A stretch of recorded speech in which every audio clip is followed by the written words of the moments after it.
Welcome, everyone, to Science, Planets, and Stellar Rhythms.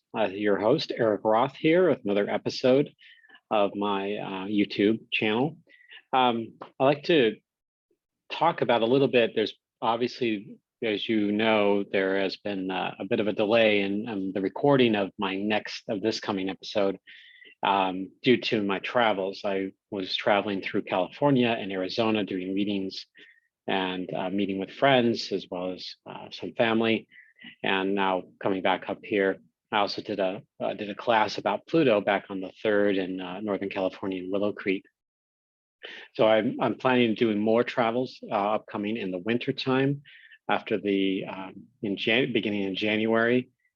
So there will be more opportunities to meet with me in person for a reading and perhaps classes and holistic fairs that I'm beginning to be more involved in here as things pick up. My most recent fair I did was at the Turlock Expo in Turlock, California, just south of Modesto and a little farther south of Sacramento in the Central Valley.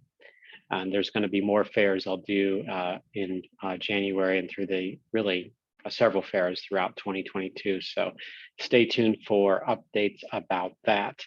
But November has definitely been a busy astrological month, and this episode is going to be focused on one specific thing. And I'm doing another mini trip coming up here in the northern part of Oregon, but after that I'll be putting additional attention on creating a couple other updated videos around certain astrological aspects that are upcoming here. And this one's going to be focused on a lunar eclipse. So I'm excited to share what this is about. So just coming up here in a moment. Okay, so episode 26. This is about a lunar eclipse that's happening November 18th, 19th here in North America. People will be able to see the shadow come across beginning on the 18th, but the center of that eclipse takes place on November 19th.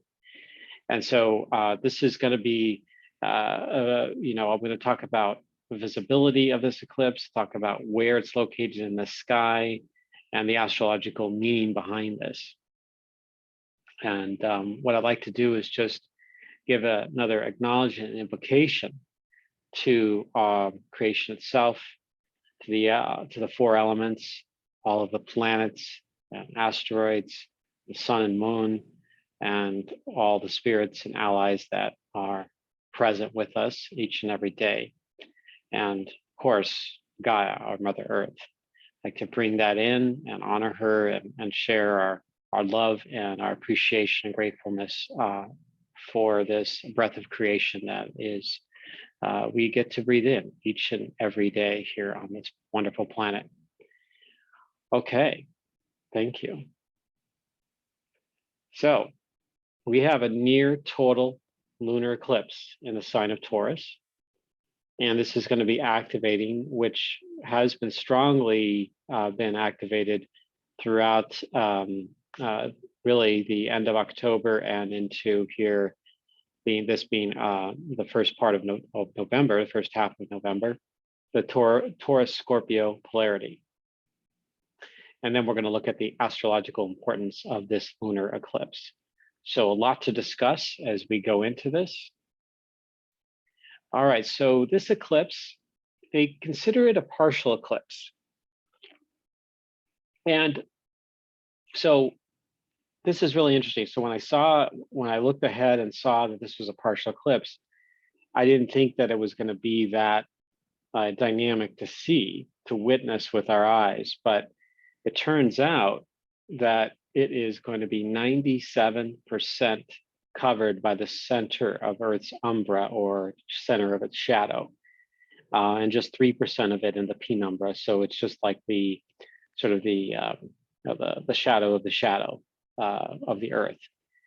So a person that is able to see this will be able to see the reddish brown hue that is cast upon the face of the moon pretty easily if there's no clouds and rain blocking it.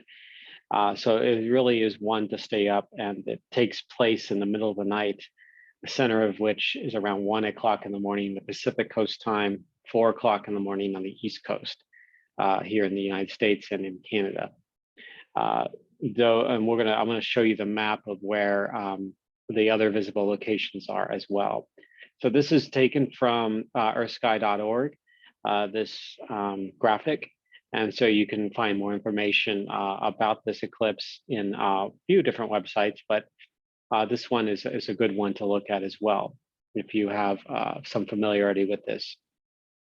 And here's the kind of a closer up image of that 3% of the moon that is just a sliver of it crossing, just outside the Earth's umbra there, with that line where I'm kind of highlighting here. This is something I go to this website on often when I'm looking up time differences and eclipses and other kinds of phenomena with calendar and the seasons, at timeanddate.com, and is spelled out A-N-D, date, D-A-T-E.com. And so you can find all the eclipses, all information about the eclipses right here on this website. Really helpful, beneficial website to tap into here. Okay, so let's take a look at where this eclipse is taking place. Again, this is at timeanddate.com, and you can see here in the center of the point where there is that maximum eclipse taking place here. So we could see just about all of North America and part of South America are in roughly in the central area of this near total lunar eclipse. And then we can see other slices of partial eclipses in other parts of South America and Greenland and Iceland. But then extreme East Asia, including parts of northern Japan and Russia, are going to be able to see this completely, the near totality of this full lunar eclipse. Even part of the upper reaches, the northern reaches of New Zealand, and then parts of the South Pacific will also see partial eclipses during this time. So for many of us, we're going to be able to see this eclipse, but the lunar eclipse can only usually just appear just roughly half of the Earth will typically see it, and then there are times where the eclipse would happen on the side where Asia and Africa are, and so North America and South America will be sometimes left out of that equation. So in this case, it's the America side that is getting the bulk of the eclipse visibility here.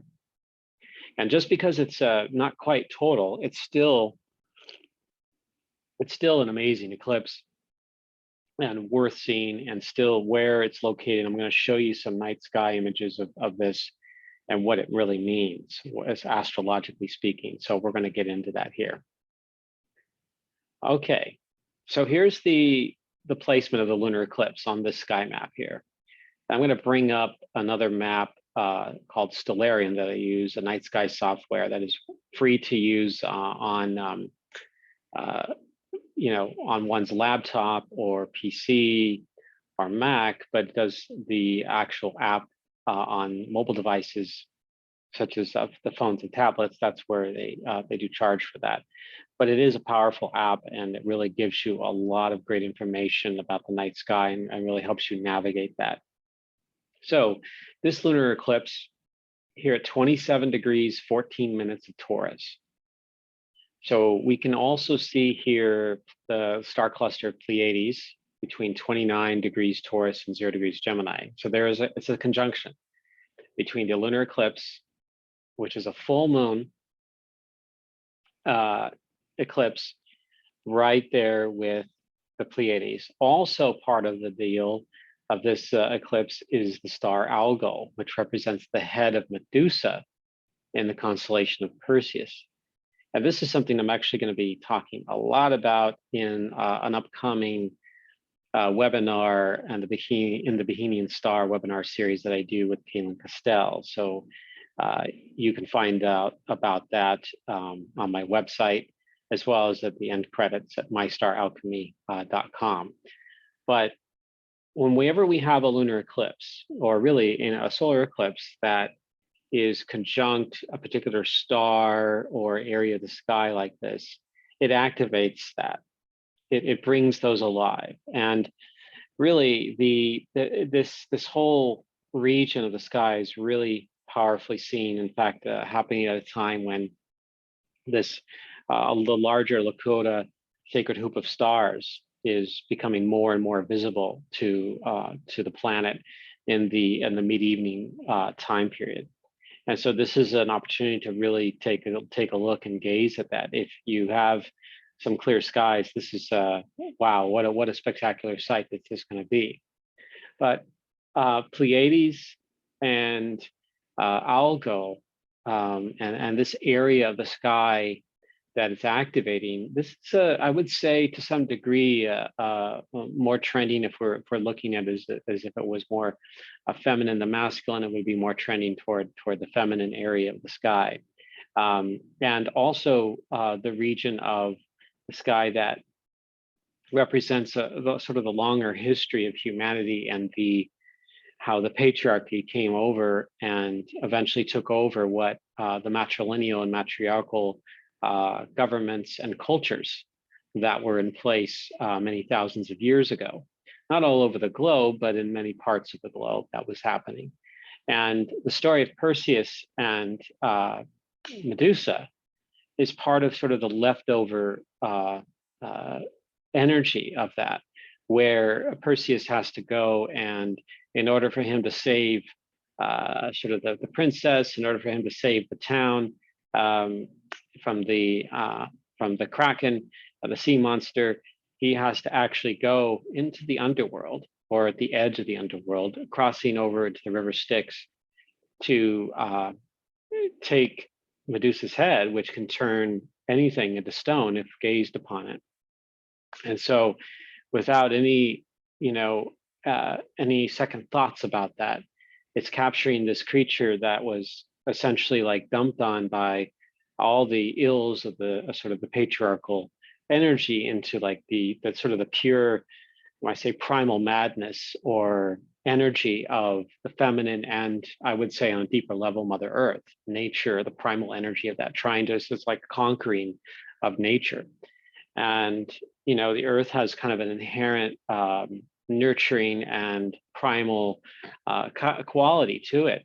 And so it was the beginning stages during that time. This is, the first idea of this particular constellation, Perseus, was roughly about 3,500 years ago, if not much longer, at least the first recorded information. But this is something that skywatchers have been seeing for a long, long time. And so that kind of kept giving rise to taking hold or violating or capturing the feminine essence and utilizing for sort of the patriarchal powers that be and their purpose. And that's what's being activated. It's the shadow end of that space. So for us, we can take that energy and reutilize it for something very different. And to recognize that, hey, wait a minute, this needs to be healed. This is something that needs a greater level of cooperation and dialogue and nurturing, healing, in a lot of introspection too. And with Pleiades as well, coming into form too, being a really powerful star marker for certain calendars and mythologies around the feminine, the seven sisters. This really, comes alive and more active and kind of a generating of an empowerment process with this particular lunar eclipse. And I've got here also highlighted in this various other stars to keep in mind: Aldebaran, the Eye of the Bull constellation, which was a symbol of the great bull of heaven, and eventually the downfall of the matrilineal and matriarchal cultures. And the story also revolves around the epic of Gilgamesh and the story of Inanna as well, the precursor to Venus and Aphrodite. We also have the galactic extreme or galactic edge here. This is 0 degrees Cancer. This is the sort of the exact opposite of the galactic center. So this is where the silver gate comes in, where souls come from other places and to come into this life, onto Earth and other planets in our galaxy here. So this gives you that idea. I'm going to look at and give you a piece of this and kind of give you a wider view of this.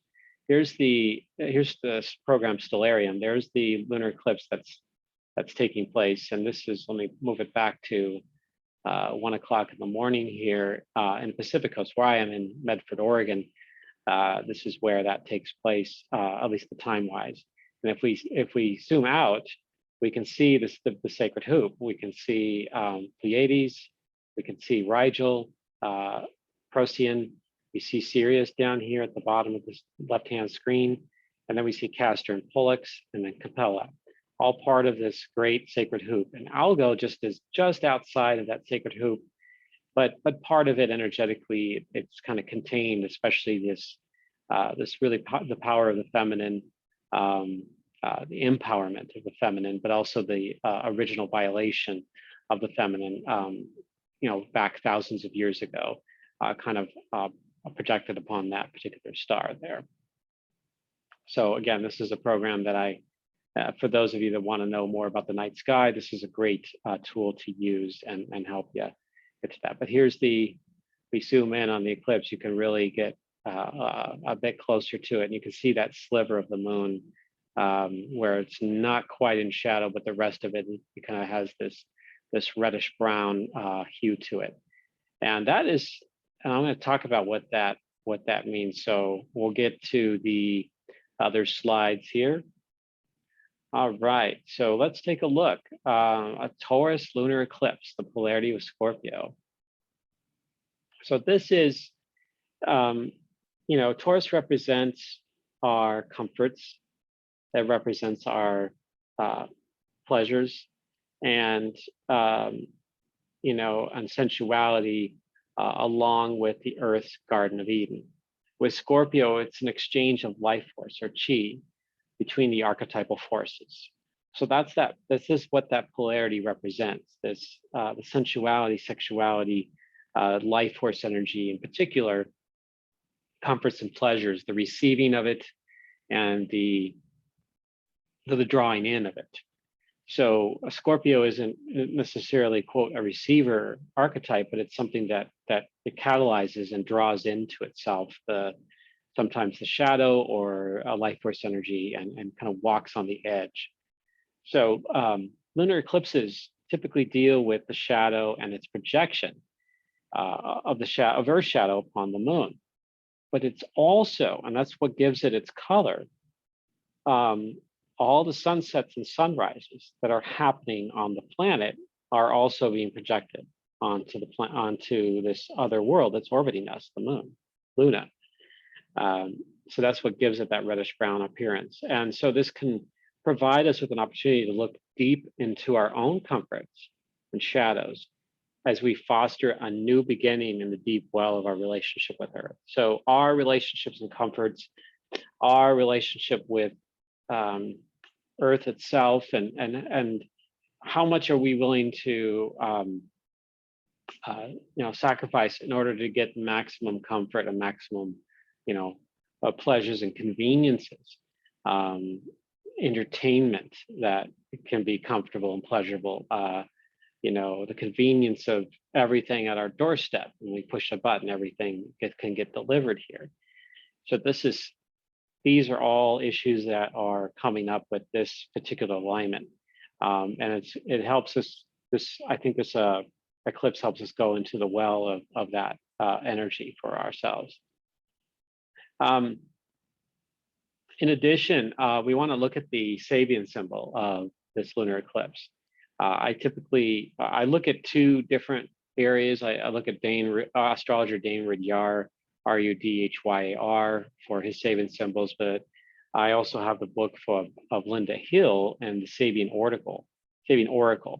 And so she does this. It's a great book. I fully recommend that as well. The Sabian symbol is 28 Taurus. The eclipse takes place at 2714 Taurus. you add 1 to it, and you come up with 28.